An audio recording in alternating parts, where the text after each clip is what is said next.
Hey everybody, it's your girl Self Carrie here, your lifestyle empowerment astrologer. Welcome to Wednesday, April 28th, and I'm here to give you the astrological aspects that we are currently feeling and dealing with emotionally, the challenges, but also the ones that we're benefiting from and how you can use them today. The one thing we all have in common is that no one has done today before. So take that out with you today. I had to just take a breath there because, I'm sitting here. I have my wonderful little candle that I got from the 11th house in Fairfax, California. I love the scent of this. I have Sagittarius. I'm not a Sagittarius. In fact, I don't think I have anything in Sagittarius, but I like the scent of Sagittarius. It's saffron and tobacco. Oh, it's amazing. All right. So let's get into today. Today, there are two astrological aspects that we're still dealing with from previous weeks and that big super full moon in Scorpio that came in earlier this week. And then we have one new aspect that came in early this morning that I want to talk about. So the first thing though is how are you feeling this super full moon in Scorpio? I wanted to give people a chance to talk about this in the comments because it's really important that when we feel the astrological aspects, we have a space to process them. We don't just say, oh, okay, super full moon, go about my life. But like what are we learning from it? How are we changing and transforming from it? So the super full moon in Scorpio means that the new moon is in Taurus. Taurus and Scorpio are opposite signs and on the same axis. But the opposite signs don't mean, opposites, they don't understand each other. In fact, what I always say is that opposite signs have the same goal. They are just have different methods of getting there. And so the thing that you're trying to balance with the Scorpio and the Taurus and energy is how to kind of balance what is the balance between what is yours and what is not yours. So what is mine and what is someone else's, okay? Because Scorpio represents the merging with the other, and Taurus represents what I have, what's mine. And especially because this is a moon in Scorpio, this has to do with our feelings. So it's really important to take a step back right now and say, what feelings am I owning? What are my feelings and what are someone else's feelings, And this is something I'm just going to give myself as an example. I have a Cancer moon, okay? So I'm feeling things all the time. Cancer is the most emotionally intelligent sign in the zodiac. And so with a full moon in Scorpio and a new moon in Taurus, I'm having to think about owning what's my feelings, and then how much of is what I'm feeling I'm taking on from somebody else.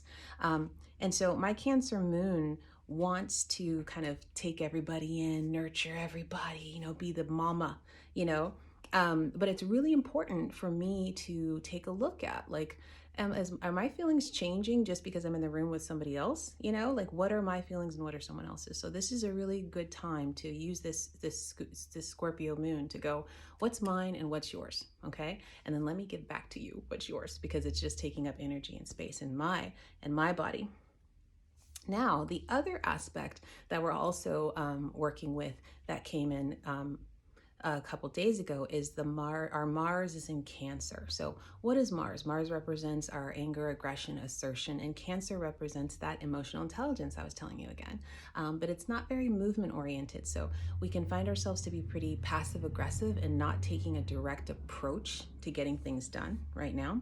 And so how are you feeling this Mars in Cancer? Are you frustrated that you're trying to, you're having all these emotions come up, but you're not able to do anything about it, or you think you can't do anything about it, or you're trying to look for a roundabout way of doing something about it?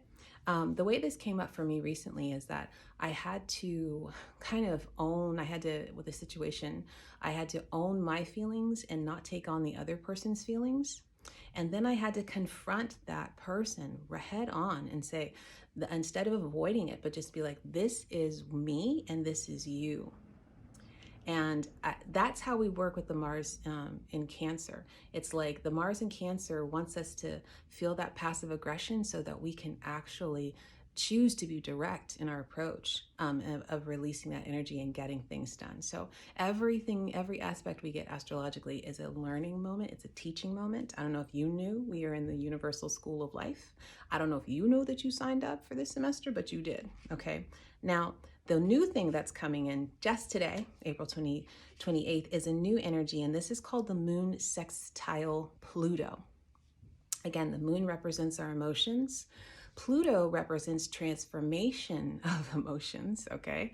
And then the sextile is a really kind of a minor aspect, but it just means having to add something to it. You're going to get what you want, but you got to add something to it, okay? So the way this might feel today is like, necessary maturity, this is the Pluto energy wants us to transform our emotions. And with this full moon in Scorpio, it's kind of saying, hey, so with all the stuff that Scorpio has dug up emotionally, okay, how are you leveling up in your emotional maturity from this? How are you growing from it? That's what the moon sextile Pluto wants us to do. Wants us to do like the 1%, and the universe will do 99. But what's the 1% thing that you're going to do to level up on your emotional maturity during this full moon in Scorpio period? And then there's another little aspect that came in today as well. This is called the moon square Jupiter. Again, the moon is our emotions. We got a lot of moon stuff going on, as is often the case, because the moon is our closest celestial being.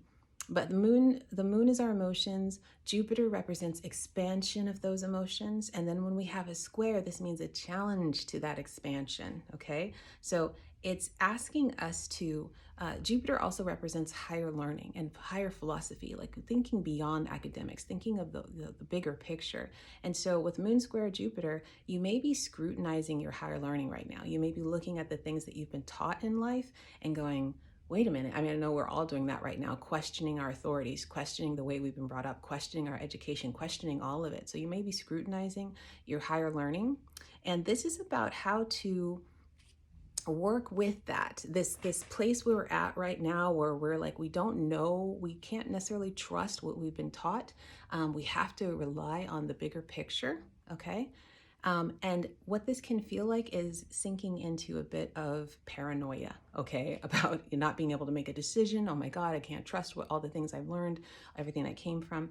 This is giving us an opportunity to keep an open mind. If you start to feel that paranoia, if you start to go into that space, keep an open mind. These emotions come and go, just like the tides, all right? And so tomorrow you will feel differently. A minute later, you might feel differently. Give yourself the space to change your emotions and have an open mind. That's how you're going to maintain balance here, okay? All right, everyone, that's a lot going on for today, right? So keep your candles close. Take care of yourself today. Have some compassion for yourself, even before you have compassion for others. And enjoy this day full of emotions. Enjoy what comes up for you, and know that it will only get better, and it's only for your personal growth. All right, everyone, enjoy today. See you back here tomorrow. Take care.